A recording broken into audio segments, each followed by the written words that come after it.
Hello, everyone. My name is Karen from Quantum Healing with Tina and Karen. I'm here with Tina. Hello. So we're just coming on to do a little bit more of a exploration with the information that came through with the session that we had shared in our last video. Some of it, I guess, was not as clear. So I got insights when I came to New Jersey just yesterday while I was re-listening to it in the car. I was telling Tina all about it last night and then kind of left us both. So hopefully, she's going to do is put me back into trance state and try to remote view again that space that we were in with all those workers that were out there in the matrix, and hopefully get more clarification on the souls and the different types of souls that come in. Yep. So I'm going to go ahead and put Karen in trance and we'll be right back. When you asked to see the Demiurge, what does it look like? Asking to see the Demiurge in its true form. It feels like a black space. I do see like I guess, pulsating lights everywhere. So it does look like as if you're looking into black space, but then you could, like when the light pulsates, you could kind of get what do you call it? Like a vision of what it is. It does look electrical. It has like those lights, like I said last time, like the pink lights, but there's other ones too. There's also blue. There's different kind of lights. I guess like how you would see in the night sky, like when you have lightning, where you kind of get a glimpse of the sky. It's kind of like that. But when I see things, it's like kind of webby, or it looks like a part of the body. I don't remember what the word is. Just describe exactly what you're seeing. They look like webs, and then yeah, I mean, they look like webs, and they have, I don't know if the word that comes to mind is like is it synapse? Synapse, like that. Like neurons? Yeah. And what do you notice at the synapses? There's electrical impulses on the ends. So when you do get like a big lightning thing, it goes through, let's say, the vein of it, or yeah, like a looking veins, and they spread off and branch off into these like smaller type of branches. Okay, so in this black space, right, you're seeing webbing that looks like neurons in the human brain, which you are seeing electrical impulses being sent through. What color are those? Are those the pink and blue lights? Lightning? Yeah, like they. Yes. Okay. And clear, like light, but it's mainly the colors. Okay. And this is what you're seeing presented as the Demiurge. Yes. Okay. It's like the whole brain of the system. So does it feel like a conscious awareness, like a being like you and I, or the reptilians, or how does it feel to you? Does it feel like a computer? It just feels highly intelligent. I don't really get a personified feeling of it. Like I don't see a being that is this. It just feels like an intelligent system. Okay. Some people say that this system is artificial intelligence. It feels like that's probably where the electrical impulses are coming into. But I do feel like it has its own, let's say its own consciousness, but it's more so what is creating the collective consciousness. Like it has an influence on the collective consciousness, right? ultimately, is this, we'll just call it Demiurge for lack of a better word, is the Demiurge the creator of the system that we're in? I feel as though it was birthed Okay. via, um, I get a big body yes from like Sophia. Okay. And when you view Sophia, what does she look like? She looks like she has had like really good, like great complexion. You know, she looks elegant and beautiful, but there's something in her eyes that are off. When you say that they're off, what do you mean? Like there's something that isn't, In alignment? yes.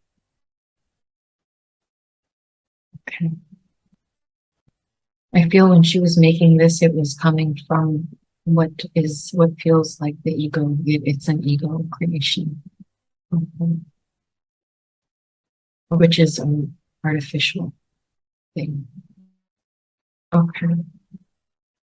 Okay, so let's come back down. So there's Sophia, there's the Demiurge in this space, this vast webbing. And then let's come back down to the reptilians. How do they fit into all of this? And that ball that you noticed on their head. The ball, I feel they were birthed in the demiurge, so they were connected to, I guess, a cord, and then they were in created in that ball, and then they had created form from that. So they weren't necessarily birthed by a mother, but birthed by the system. As if, okay, so explain how that looks to you. I'm seeing like in the space of the demiurge, it could create like cords. Mhm, And then at the end of the cord, it's like a sack. mhm. And then via the sack, it's like they form gets created. And then once they are, I guess, fully or mature, then they cut the cord or they're disconnected from the cord of the demiurge, but that ball stays because it's like the demiurge is in that sack. Mhm. Okay, so were these reptilians the first, say, creations that was birthed out of the Demiurge?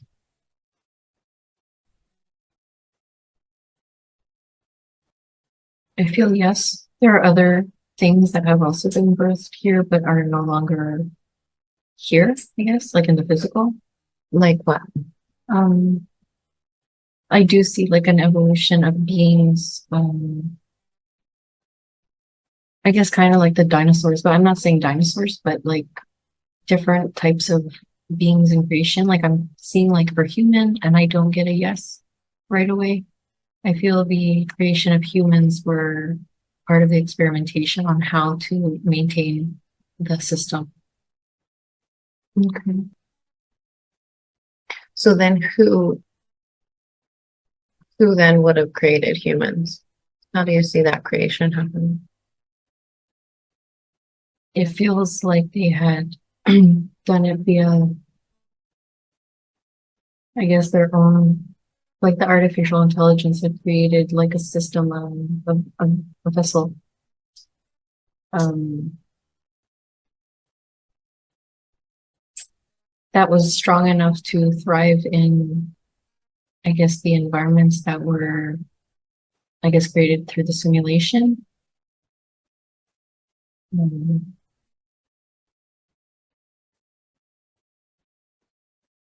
yeah, like they had just made different bodies and that have also kind of like evolved through time, but you know, So that they were experimenting with different bodies. yes, to see what would survive longer. Mhm. Okay. So let's move it back into that space where we saw that the souls were being sorted. And you said that you noticed there were different kind of conveyor belts where things were happening. Let's move back into that space. Be there now. And what are the different things that are happening with these souls? What is the job of this supervisor? The supervisor is there to ensure that there's like an equal balance of what we would call NPC and of true essence, or true source players. And why does there need to be an equal balance? It feels in order to keep the system going. And also it's easier to control the hive mind. Okay. Oh, what is the role of the source players in this system? What does he say? They're also here to feed the system and also to create a balance. Because if it is more so on the, like the no, or the lack of source energy side, then it kind of like the whole system will topple over. Like it'll explode on itself. Okay, and what is the function of the NPCs? The NPCs are here just to, yes, they are creators of the energy of this system.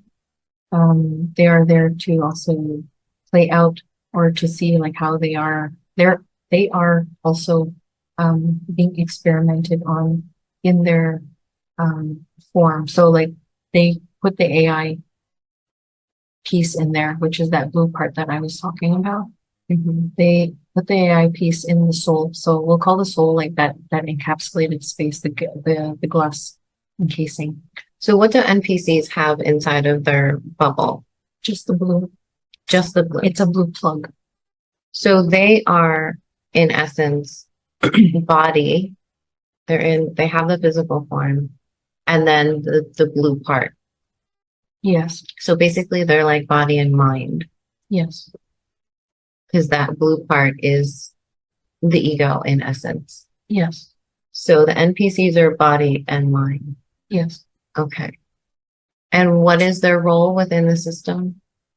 They are just like what I'll call fillers. So they do act out on their own, like they do have their own storylines that they do create for themselves because they are still technically like the personality part is still creation, like an artificial creation. And so in the experiment, it's like they're able to see how that program, the ego program that is installed in the soul capsule and how it is able to evolve. So it does create its own consciousness. It's just that it's not organic.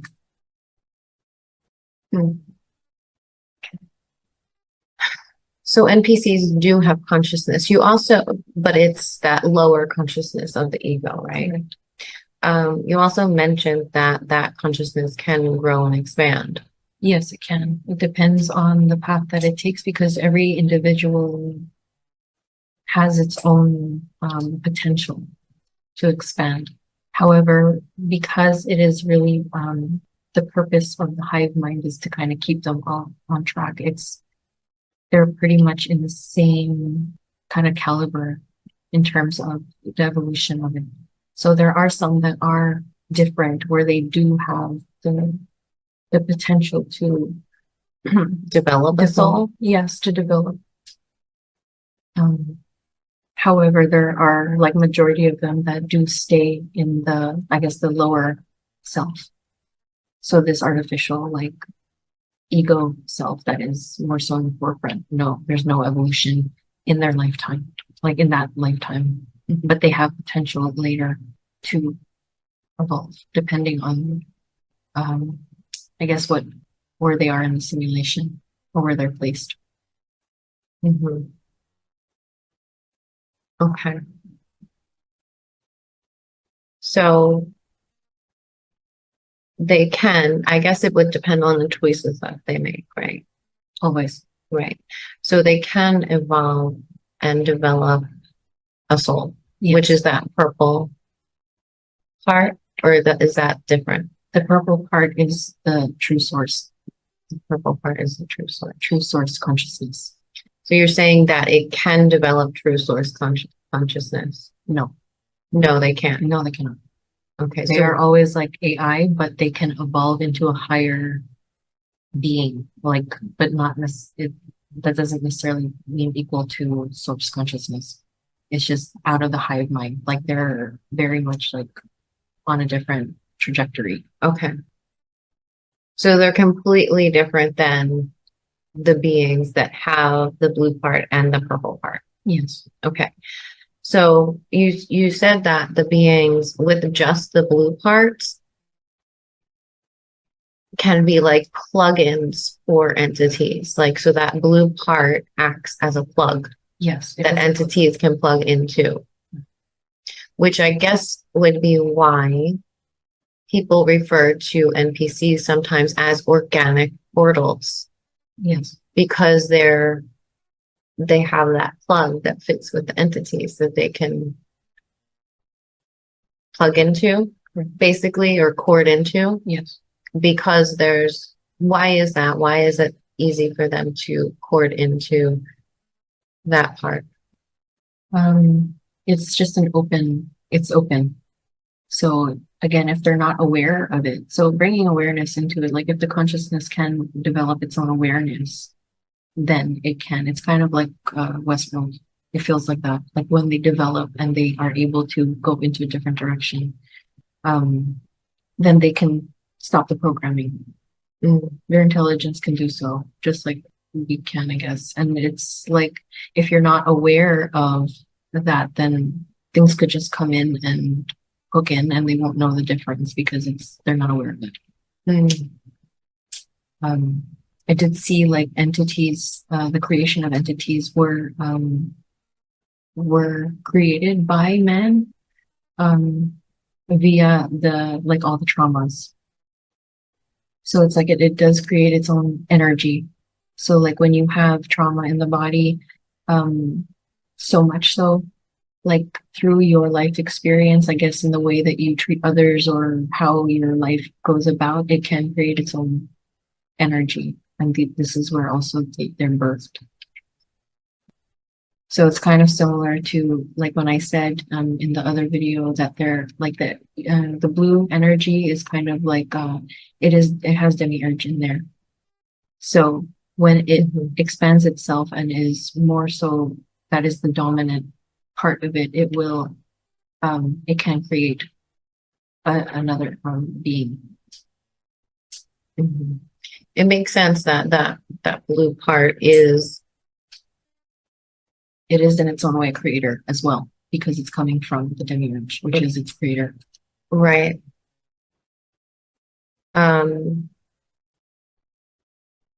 Yeah, and it makes sense that would be solely connected to the Demiurge because that is the programming. Right. Right. And so how does that look to you when you see these entities being created? I see like inside the capsule, the soul capsule, it becomes expanded. And then it's like an energy comes out of it. Okay. So we have what we would call NPCs. Oh, sorry. Just if you could, just a back note on that. They also like are like what we would see as like, because it is part of the mind, that it is like they could be depending on how intense the being is. So they could create like dark force entities and also what do you call it? Parasites, mind parasites. And so like the beings that we see that are latched onto people are not necessarily their creation, but creations that have detached from that and are now like populating the matrix. Okay. So NPCs are populating the matrix with mind parasites and dark force entities. Yes, well, we all can do it. So if you have a source component That's what sets you aside from an NPC is the source component, but we still have that blue Right. creation, that blue chip or whatever it is. Right. So then we're all doing it. Yes, Okay. until you don't. Right. Okay. So we have the NPCs, which just have the blue part, the body and the mind or the ego. Yes. Then you said we have the blue part and people, humans with the blue part and the purple part. Yeah. So that would be body, mind, and what is that purple part? Is that the Spirit. that's the spirit or the source essence or Yes. I mean, it's hard to find a name for these things, Yeah, right? without like attaching to it, but, Right. or trying to clarify because but yeah, I would say the spirit, I guess, just for in this scenario, it's just to indicate that it's a source,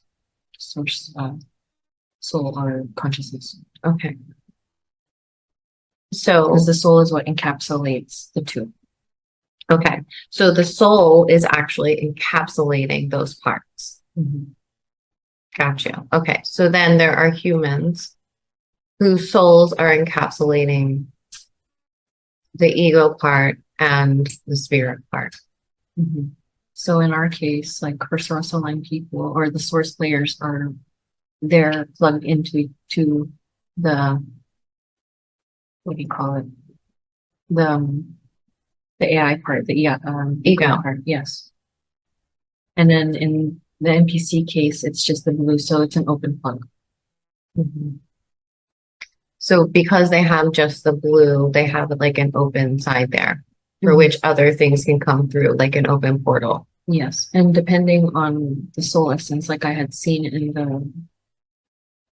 the clearing that we did for that gal, after she was out of that soul or that life experience, the workers were looking at the soul, like the encapsulation, and I saw that the blue part was a little bigger than the purple part. So in that case, it's kind of saying like degraded, or degraded spirit, I guess.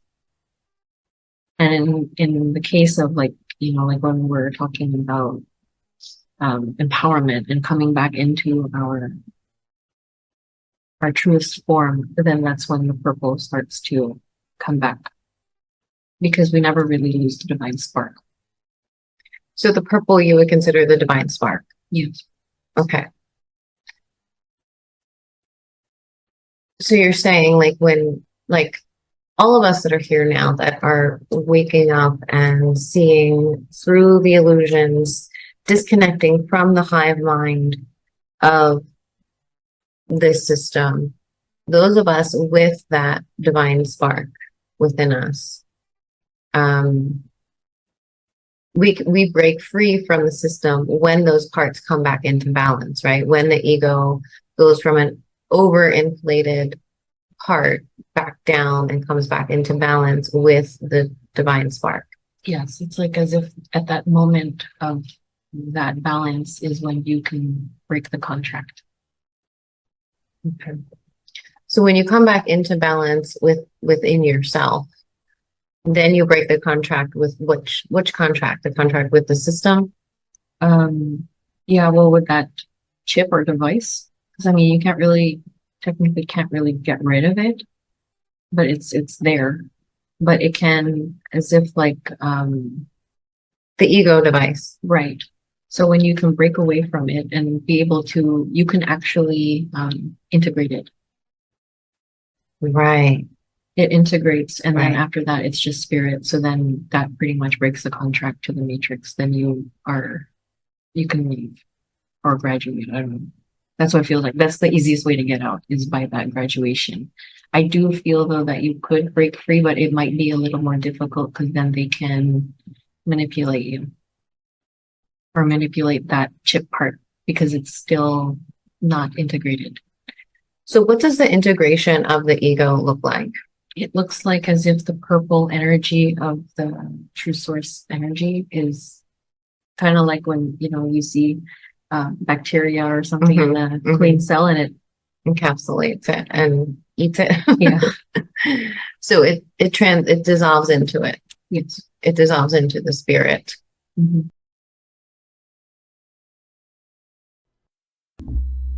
This is a continuation of a video I posted earlier called He Died and Remembered Everything.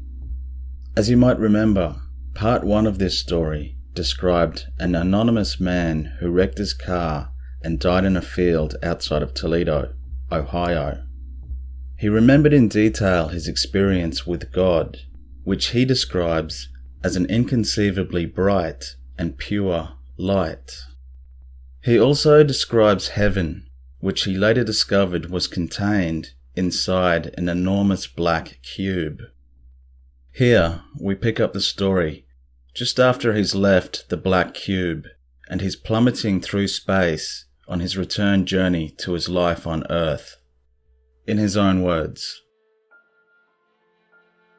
"I was falling at a very fast pace, and then I start seeing stars go by, and I see these other non-human beings, these orbs, going off in different directions in front of me. I was just looking forward, you know what I mean? I'm just looking at the orbs, and I'm not paying attention really. But when I started seeing Mars and Venus and that sort of stuff, it caught my attention. And so I'm coming back, and then I'm seeing a little bitty tiny blue marble, and it gets bigger and bigger and bigger. And then I'm about to hit the atmosphere, and then BAM! I stopped." Now I'm going to tell you about the Demiurge. I couldn't tell you about the Demiurge before without talking about the light first. So I don't want you to mistake these two different personalities. And so back to the story. I've stopped. I'm above the earth. And I'm like right in front of this Norman Rockwell kind of looking guy. He's big, long flowing white hair, big white beard. He had burning red eyes and a brassy face, a brass-coloured face. But he's translucent, kind of like the gold up in the cube heaven, or whatever you want to call that place. And he's severe. This guy's not somebody that you want to mess with. I mean, he's just full of, like, serious intent. I mean, very, very serious guy. And he's got all these star maps, and he's showing them to me. And I'm like absorbing it. And he's trying to explain it to me. He's trying to explain everything to me. And I'm having to make some agreements to go into a body, and he's showing me why. This star's aligned with this, and this galaxy, and this planet, and this, and that, and he's indicating all of this on his star maps, or whatever. I understood everything he was telling me at the time, but it's like it was blanked from it's like it was taken from me. As he was explaining all of this, he opened up some new books for me, and he showed me how we interact with one another. And one way was through waves. We're in these waves, and the waves go across the whole earth, and they're like imagine an ocean and waves. And these waves go across the entire earth, an earth made of light and darkness. And he showed me how he was like a filter for the earth, a filter which caused the waves. In other words, he caused the waves by filtering light and causing darkness on the earth. Imagine putting a veil around the earth and somehow pulling and pushing the veil, affecting the light and the darkness on the earth. The light pulls up and the darkness pulls down, and so the whole earth was like a big round ball of light and dark waves caused by the Demiurge. And according to him, the whole earth was in perfect balance. He was trying to explain to me how he was superior to the light, because he had this thing perfectly balanced, and everybody lined up for miles and miles to come here, because they wanted to experience what he has created here. And what he has here is this perfect balance of 2/3 light and 1/3 darkness. It's like a counterbalance, like the yin and yang thing, but it's more light than it is dark, and it's not always exactly in balance.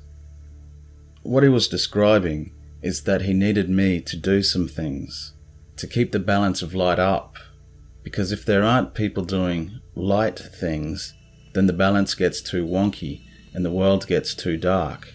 And if it gets too dark, then it's like game over. Everybody goes home. It's done. People call him the devil, but how can a guy be the devil if he wants good things to happen, you know? He wants light things to happen. He wants love and kindness and joy in the world. But maybe he is evil in that he is selfish and wants to keep his system going. It's just because he wants to prove that he's better than, you know, the light, God. Like he's saying, look, I got all these people that come down here, trillions of souls and spirits, they all come down here. They line up just to get here. And he creates tension. He creates tension between me and you, between me and the Catholics, me and the Baptists, me and the Muslims, me and the communists. He creates the tension to create the waves. You know what I mean? And that's what he showed me.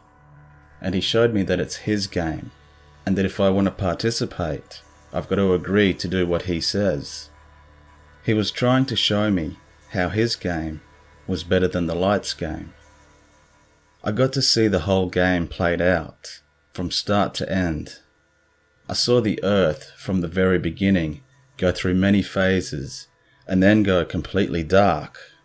But at the very end, it becomes completely brilliant light. But yeah, during the darkness, it's going to be bad. I saw almost total darkness, and then I saw the light completely covering the earth. The light finally goes through unshielded by the Demiurge, and he just completely gives up. He says, I lose, game over, you win. He quits because he can no longer maintain the 1/3 darkness and 2/3 light balance, causing most of the light to be extinguished on Earth. The number of souls choosing to reincarnate here dramatically drops during the darkness, but a remnant of light souls remain, and in the end, light returns to Earth unfiltered, creating a type of heaven on Earth. This is after the Demiurge lifts his veil.